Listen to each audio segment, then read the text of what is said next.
এত ID card কিসের? পাওয়ারি card. হ্যাঁ, পাওয়ারি কার্ড। পাওয়ারি কার্ড। কার পাওয়ার এগুলা? আমার। আপনার পাওয়ার? কে দিছে পাওয়ারি কার্ড? সরকার। সরকার দিছে? কোন সরকারে দিছে? বাহিরের সরকার, বাংলাদেশ সরকার। বাংলাদেশ সরকার নাম কি? তো আমি যে বেলা লেখাপড়া করছি হ্যাঁ তখন তো আমার ভাই হলো জিয়া রহমান শেখ। হ্যাঁ, তখন তো ভাইয়ের ভাই, ভাইয়ের ভাইয়ের রাজা আমি রাজা। দিছে? হ্যাঁ, তখন আচ্ছা। লন্ডনে আছেন বুশ, ডাব্লিউ বুশ, হ্যাঁ দিছে। আমার বড় আব্বা সাদ্দাম, হ্যাঁ। তারা দিছে। তারা দিছে? হ্যাঁ। তো এখানে কয়টা কার্ড আছে দেখি তো? প্রিয় দর্শক, এই যে দেখুন অন্য মানুষের কার্ড। এগুলো আমার মাইয়া।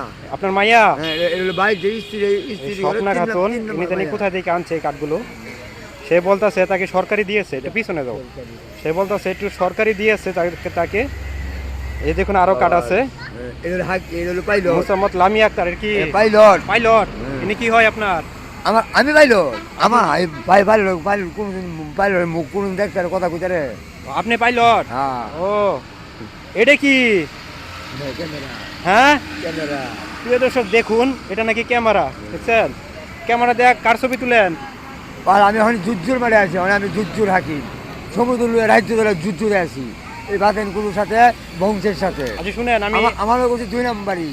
আমি দেখছা কিনা আমার সব মাইরা খাইছে। কারণ আমার জামাইরা আমার সব কিছু বন্ধ করতো বংশের মানুষের বাহিনী ছাড়ি করে লইয়া। এখন আমি তোমার কাছে, হিন্দু মুসলিম ভাই বোনের কাছে, বন্ধুদের কাছে বিচার চাই। বিচার চাও? হ্যাঁ, বিচার চাই। কেন আমার সাথে 2 নাম্বারই করবো? কে 2 নাম্বার করছে?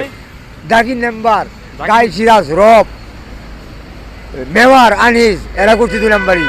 এরা হলো কমিটির সদস্য, কমিটির লোক। এরা জঙ্গলি সর্দার। মার্কেট ভাঙ্গিয়া, বাড়িঘর ভাঙ্গিয়া, বিল্ডিং ভাঙ্গিয়া, টাকা পয়সা না কই রাখছে।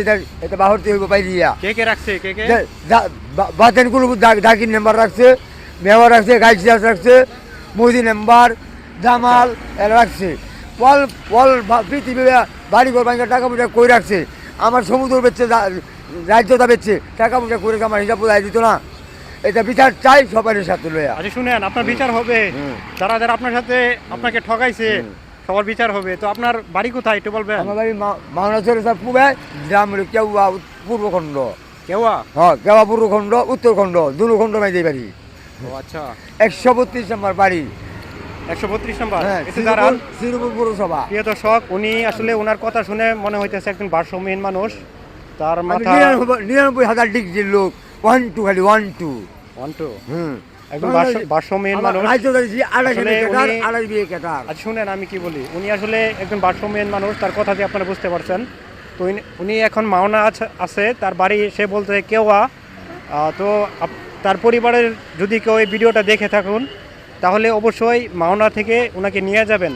সে মনে হচ্ছে একজন সুস্থ মানুষ। তার অল্প কিছু চিকিৎসা করলে হয়তো মাইরাস আমার ঘরে ভিড় ভাঙ্গা, ঘর ভিড়ে গাড়তু, নাতি ঘরে মাইয়া ঘরে আমারে মাইরাস আমার সম্পদ, আমার টাকা পয়সা তারা বন্ধ করতো। বংশ মানুষ বাতেনগুলো ভূতে এটা করে অভিনয়। তাহলে আমি বাইরে কি বললাম, বাবা আমি বাইরে যাবো না। আচ্ছা শুনেন প্রিয় দর্শক, আমি বলতে চাচ্ছি যে ওনাকে আপনারা মাওনা বাজার আসলে পাবেন। তার বাড়ি সে বলছে কেওয়া থেকে মাওনা বাজার বেশি দূরত্ব না। এখান থেকে এই মাওনা বাজার থেকে ওনাকে নিয়ে যাবেন। ওনার পরিবারের যদি কেউ ভিডিওটা দেখেন, উনি একটু, আমি মনে করি একটু চিকিৎসা করলে হয়তো বা ভালো হয়ে যাবে। তো দেখুন, একজন আমার চিকিৎসা করার লোক বাংলাদেশে আছে। ভালো একজন আমি double M doctor, double M master, double M ক্যাটার। আমাকে চিকিৎসা কেনা করবো, আমার চিকিৎসা আমারই করতে হবে। 99টা মেশিন আমার খালি বাহিরে রাষ্ট্র, খালি 1 2 মেশিন। উনি তো আছে। আপনার হাতে কি এটা হকি স্টিক, এটা সরকারি লাঠি মাইরে মাথা মতো আউলাই ফেলাইলাম। 108টা অফিস আমাকে বুঝাইতে হবে বাংলাদেশ। শুনেন কাকা, শুনেন। আচ্ছা শুনেন, উনি আসলে একজন ভারসাম্যহীন মানুষ, আপনারা দেখতেই পাচ্ছেন। তো ওনাকে আমি মনে করি অল্প কিছু চিকিৎসা করলে উনি হয়তো ভালো হয়ে যাবে। তো উনি বলছে ওনার বাড়ি কেওয়া বাজারে। তো কেওয়া বাজারের যদি কেউ, ওনার পরিবার যদি ভিডিওটা দেখে থাকুন অবশ্যই ওনাকে নিয়ে যাবেন মাওনা বাজার থেকে। একজন ভারসাম্যহীন মানুষ। ওনাকে আরও কেউ দেখছেন আগে ভাই? দেখেন নাই? উনি একজন মানে ভারসাম্যহীন মানুষ। হ্যাঁ, আচ্ছা, ওনার কথাতে বোঝা গেছে মানে একটু চিকিৎসা যদি হয় মনে হয় ভালো হয়ে যাবে, ঠিক না ভাই? আচ্ছা যাই হোক, ভিডিওটি সবাই একটু শেয়ার করে দিবেন বেশি বেশি করে, যেন তার পরিবার তাকে খুঁজে পাই। ধন্যবাদ।